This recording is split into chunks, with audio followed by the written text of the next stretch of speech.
What's up, guys, and welcome to the Tim Sports Talk. And today we're going to talk about what are the implications with the Sam Darnold to Carolina trade for what is going on with the quarterback market in the draft now. So we know that the first three picks should be quarterbacks because the Jets just traded Sam Darnold, so they want their young quarterback. Jacksonville obviously needs a quarterback. They don't want Gardner Minshew for the future. And San Francisco just mortgaged their future on a young first-round quarterback. Now, I was saying the next obvious choice for quarterback is Carolina. Looked like they were going to go after one. They were trying to go after Deshaun Watson. They could not get a hold of him. And they ended up settling for Sam Darnold instead and traded a decent haul for him, a 6th rounder this year, a 2nd rounder next year, and a 4th rounder next year. So 3 picks for Sam Darnold. So that looks like they're going, and they picked up his 5th-year option. So that is their future quarterback choice. So what does that mean? Where is the 4th quarterback going to go off the board? If you keep looking, some people say Denver. And I think that's absolutely outrageous. I think they really like Drew Lock. The only reason that they thought about moving on from him was an opportunity to get Deshaun Watson before all the shenanigans was going on with Deshaun Watson. And obviously, if Russell Wilson was on the trade block, they would be interested in him as well. They said that they still like Drew Lock. It's just obviously Drew Lock is not Deshaun Watson or Russell Wilson, especially not today. And probably never will be. But at the same time, Drew Lock still has a lot of interesting potential, good talent, great arm, good mobility, and as a guy that still has an opportunity in this league to be a really, really good quarterback, I compare him to Josh Allen, somebody that a lot of people were, hating on his accuracy, not really pleased with how he was playing, and all of a sudden, now he's an MVP candidate, right? So I think he could potentially have that kind of jump. Maybe not next year, but potential in the next 2 years where he could jump up to all of a sudden be a really, really good quarterback. Let's see here, though. And now, so if Denver's not taking a quarterback, Carolina's not taking a quarterback, what about Atlanta? Is Atlanta taking a quarterback? Well, apparently it has been rumored that Atlanta is looking to trade out of pick number 4 as well as the Lions. Lions obviously paid Jared Goff a bunch of money.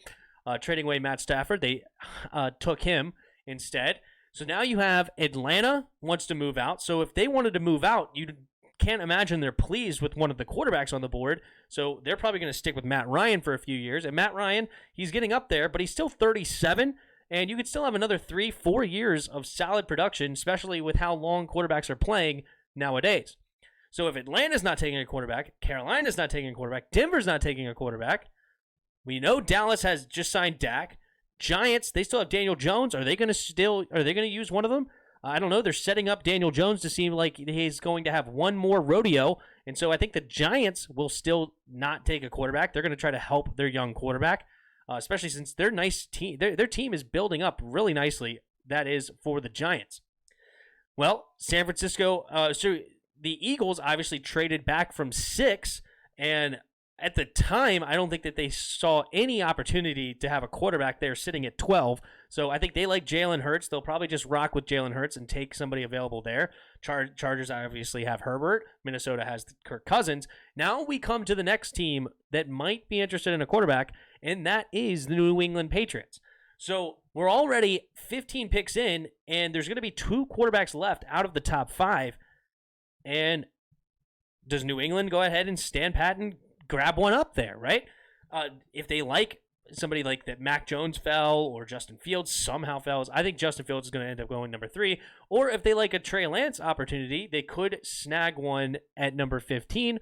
But honestly, Bill Belichick's the kind of guy that might fall in love with a guy like Davis Mills later in like the 3rd round or 2nd round, where he could take him potentially as a future quarterback.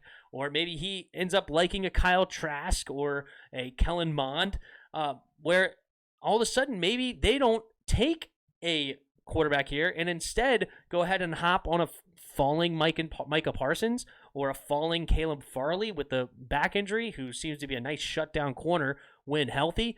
Or maybe somebody else falls that they find some interested in that was a top-tier prospect, but then they go ahead and hop on board. They need receivers, so do they take a falling Devontae Smith, a falling Jalen Waddle?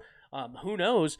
But it's not a guarantee that the Patriots are going to sit here in 15 and take a quarterback prospect.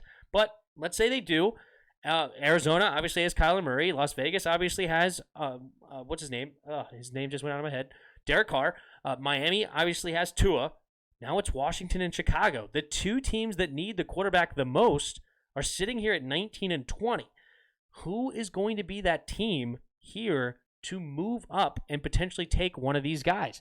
And there's a chance that neither of them will have to move, and then Trey Lance will go number 19 and Mac Jones will go number 20.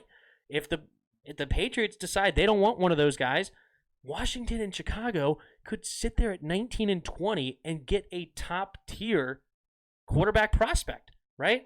And if we keep going down the list, Colts obviously just made the trade for Carson Wentz. Tennessee has Ryan Tannehill. Jets already just got their quarterback. Pittsburgh, they just signed Dwayne Haskins. I don't know if they think that has any particular future. But Pittsburgh, they're on a win-now mode. Do they really try to go get a quarterback, or do they ride one more year out with Big Ben and try to sign somebody that way? That's interesting. Obviously, the Rams just made a move for Matt Stafford. Cleveland has Baker Mayfield, Lamar Jackson. Saints is the next team on the board with Drew Brees retiring. Do they potentially move up? They would have to make probably a pretty hefty trade deal to move up to anywhere to get ahead of these guys. The 28th pick in this first round is not worth a whole lot, especially compared to like a high teens pick. It's not the most valuable pick. They would have to send quite a bit to move up that high, especially with how much talent is here. For one of these teams to be interested in trading all the way back to 28, when that 10 to 20 range is filled with talent. Obviously, I just talked about Caleb Farley. You have J.C. Horn, Patrick Surtain as corners if you want. Tons of tackles in this draft if you like Darisaw, if you like Rashawn Slater. Slater, I think, is going to have to move to guard, but nonetheless, obviously, you said the receiver talent is there. Jalen Waddle, Devontae Smith. I'm not a huge fan of those guys, but a lot of people are huge fans. So it's going to be hard for them to pull people out of this teen range to get over Washington, in my opinion. It's going to be tough. They could, I'm not saying it's impossible, maybe they could trade to 17, but I think if either one of these teams sees a trade happening at 17 and they want a quarterback, they would probably make the trade to 17, right? It's interesting. I don't know what they would do, but Vegas needs a lot of line help. It's hard to imagine that, but they also need defense help. And there's some good players right there. It's hard to imagine a team is going to be willing to trade all the way to 28, where it starts to get a little bit more thin. The left tackle's still deep, but it's still, I don't know. Obviously, they have Aaron Rodgers and Jordan Love, Josh Allen, Pat Mahomes, Tom Brady. So they're going to sell out for another Super Bowl. So I'd imagine they're going to have to take another great player sitting here at 32 to continue to build that team to maybe sell out and win another Super Bowl with Tom Brady, and then maybe they can take a quarterback later to potentially replace Tom Brady when he retires. But the quarterback market, all of a sudden, when it looked like there may have been 5 quarterbacks picked in the top 8, all of a sudden they might fall into the mid-teen range or maybe all the way to 20 if teams don't truly fall in love with them. And Washington and Chicago could get their future quarterbacks without having to trade any other capital, which would just be unbelievable. Not guaranteeing it or anything, it's crazy, but there is a path where Washington and Chicago don't have to trade at all to get their quarterback. That's insane to think about, isn't it? And, man, I don't know. But you guys let me know what you guys think about the quarterback market. Are they still going to be 5 quarterbacks in the top 10? Are they going to fall out of the top 10? Where do we have to, if you're a Washington fan that really loves one of these quarterbacks, how far are you desperate to trade up for them? Do you think you have to trade up super high, or do you think you can wait until pick 14 or 13 to trade up into one of those spots? What are you thinking down there in the comments below? Hit that like button, hit that subscribe button. Also, in the description, there is a Discord link. Come talk some football. We like to debate sports over there. And last but not least, there are donation links in the description below. If you feel so kind, you could donate to the channel. But yeah, this trade, Sam Darnold to Carolina, shook things up. Where are the quarterbacks going to go? You tell me And until next time, see ya!